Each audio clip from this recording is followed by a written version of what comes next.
Hello again, music nerds. I'm back with chapter 16 of Hermann Helmholtz on the sensations of tone. As usual, the link to the webbook that I'm reading from is in the description below, and let's get right into it. Chapter 16, the system of keys. Last chapter, we were looking at the character of different modes, and to make it easier to compare them, we've been mostly sticking to C as our tonic. Now we get to the question, do different keys have peculiar characters of their own?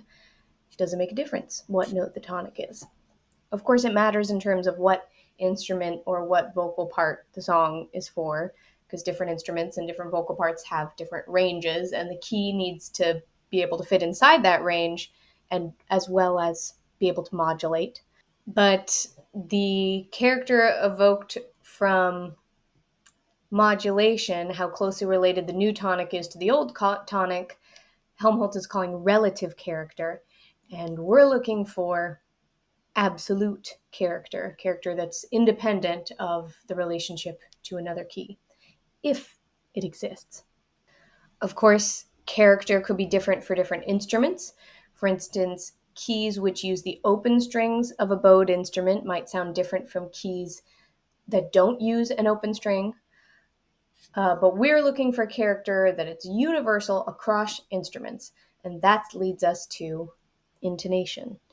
Helmholtz has been hinting about just intonation for a while, so we're finally digging into it. Pythagorean tuning is tuning using a series of fifths.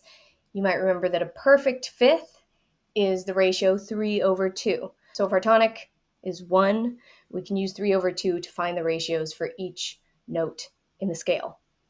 2/5 up and 1 octave down gives us our major second. That will be 3/2 times 3/2 times 1/2, which is 9/8. So we have our series of major seconds as 9/8, 9/8 to the power of 2 to the power of 3 to the power of 4, etc. Now, this B sharp is 9/8 to the power of 6, which, if we follow this math, is approximately 2 times 73/74. Now, an octave above our tonic, which was 1, ought to be 2. However, using our Pythagorean tuning system, our octave above is off by about 73/74, or 24 cents. The same is true for our series of fifths downwards. D double flat is 24 cents lower than C, the octave below. So if you're tuning a piano, what do you tune that note to? That's how we come to equal temperament. Equal temperament says that C equals B sharp equals D double flat, and we distribute the small deviation of 73/74 equally among all of the 12 fifths of the circle. Each fifth will be erroneous by about 1/60th of a semitone, or 2 cents. The root struct with its tempered fifth makes 1 beat in the time that the fifth makes 442.5 complete vibrations. Since A with 1 hash mark makes 440 vibrations in a second, it follows that the tempered fifth D to A will produce exactly 1 beat in a second. The beats are even less disturbing in lower notes, where there are fewer vibrations per second, and they do become more striking as we get higher.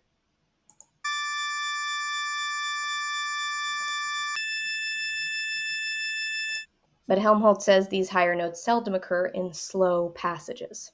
And if we play these notes quickly, we won't be able to hear the beats. The same is true for fourths. The fourth down from D with 1 hash mark produces 1 beat in a second. So equal temperament does not injure our perfect consonances all that much. Let's take a look at our other consonances. In this table, we have the perfect ratios over here, the equally tempered ratios here, and the Pythagorean ratios here. And next to them, we can see them in cents, just so we can compare a little bit easier. And as you can see, equally tempered ratios are in fact closer to the perfect ratios than the Pythagorean ratios for major and minor thirds and sixths. So you might think they must sound better. Well, not so fast.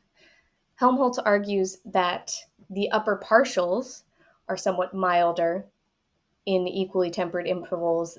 However, the combinational tones make these equally tempered intervals worse because they are less than a semitone away from the combinational tone of the perfect interval, which he says sounds simply out of tune and wrong. Whereas Pythagorean tuning, those combinational tones are a semitone away from their perfect counterparts and sound rather as if someone were intentionally playing dissonances. So this gives equal temperament an advantage in lower pitches where combinational tones aren't as loud and produce fewer beats, and Pythagorean the advantage in higher pitches. So, what's the solution? Well, Helmholtz attempts to make a more perfect system of tones. He tunes a harmonium to create more perfect intervals in multiple keys. And for this, we need to remind ourselves of some notation from previous chapters. No subscript for the notes generated by a series of fifths, and the subscript 1 for notes generated by a series of thirds. Now, if we descend from B by a series of 12 fifths down to C flat, the last tone reduced to the proper octave is lower than B by about 74/73, or around 24 cents. Now, if we derive a B from a series of fifths and a B from a series of thirds, we get a ratio of 81 to 80, which sound very similar.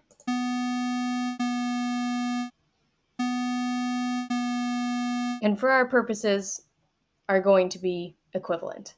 So F flat equals E1, C flat equals B1, etc. So with that notation in mind, let's look at how he tuned this harmonium. He has two manuals, a lower manual and an upper manual. And with all of these notes, he can create 15 major and minor chords with perfect thirds and virtually perfect fifths. You can see a better visual of how it might look on a harmonium in this note. We have the uppercase are the white keys and the lowercase are the black keys. And here's the upper manual and the lower manual.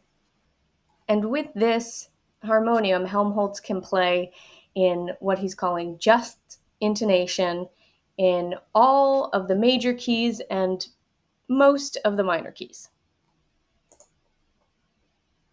Helmholtz spends the next bit of the chapter comparing and discussing his observations between the different systems of tuning. Instead of reading this, you can use this app and make your own observations and comparisons. We've got equally tempered, Pythagorean, and just. We can play a chord and hear it in different intonations.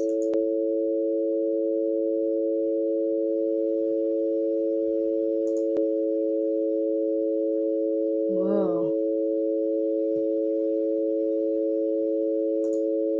I think I'm so used to equally tempered.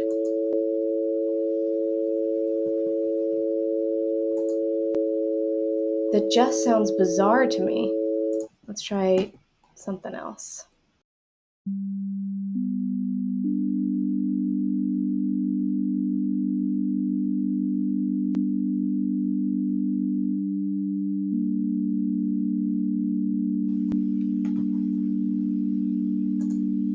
The difference is definitely less striking the lower on the keyboard you are. Mess around with it. Write your observations in the comments. Of course, music isn't just chords, it's also melody, harmony, movement. Helmholtz even suggests that the prevalence of quickly moving lines is due to equal temperament. You can't hear the beating of an out-of-tune interval if it isn't played for very long. Tempered intonation was first and especially developed on the pianoforte, and hence gradually transferred to other instruments. Before equal temperament, pianos would have been tuned for particular keys, or a system that favored more popular keys at the expense of unpopular keys. But as music evolved, the Western world demanded to be able to play in any key on their pianoforte, and so equal temperament. And it spread to other instruments from there, which makes sense if you have to play along with a piano because you want to be in tune with the other instruments you're playing with, but not really otherwise, because wind instruments have the ability to bend their pitches, and stringed instruments do too, other than the open strings. And obviously, the voice can alter the pitch without limit.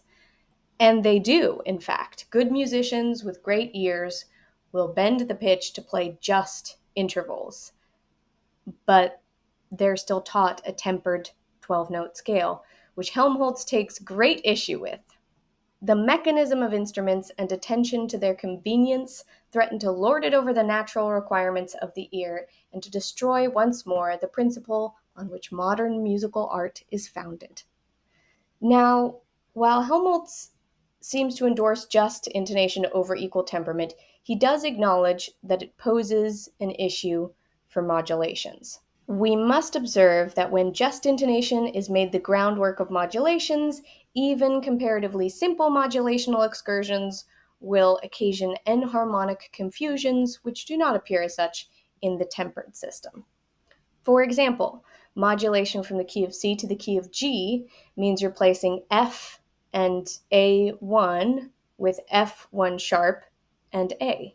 Then if we proceed from G to D and D to A, we're now in a key very obscure to our tonic, which employs A1. So as an answer to these enharmonic exchanges, he proposes a temperament which divides the octave into 53 equal parts. This scale is almost precisely just intonation and has an indefinite power of modulation without having recourse to enharmonic changes. Here is where each note of the scale would fall in our 53 divisions. These differences, 9, 8, and 5, correspond to the major, minor, and half tone of the just scale. If we hop over to the appendix, we can see this figure taken from Mr. R.H.M. Bosanquet and his elementary treatise on musical intervals and temperaments. This is his keyboard layout for such a scale. But, as evidenced by the fact that you have never seen this type of keyboard before, obviously, history was not on Helmholtz's side, and equal temperament did win out, at least in the Western musical tradition. But I also think he's right, because I don't think it's something that you would learn if you were learning how to play the violin or learning to sing, when it could be. I mean, maybe it is. I don't know, if you've had some sort of formal musical education, write in the comments if you learned about equal temperament. Okay, that concludes chapter 16. If you'd like to read more about anything I mentioned in this video, or if you want to play a song in just intonation, go to sensationsofTone.com and subscribe to the channel so you can catch my video on the next chapter where we delve into dissonance. I'll see you then. Bye!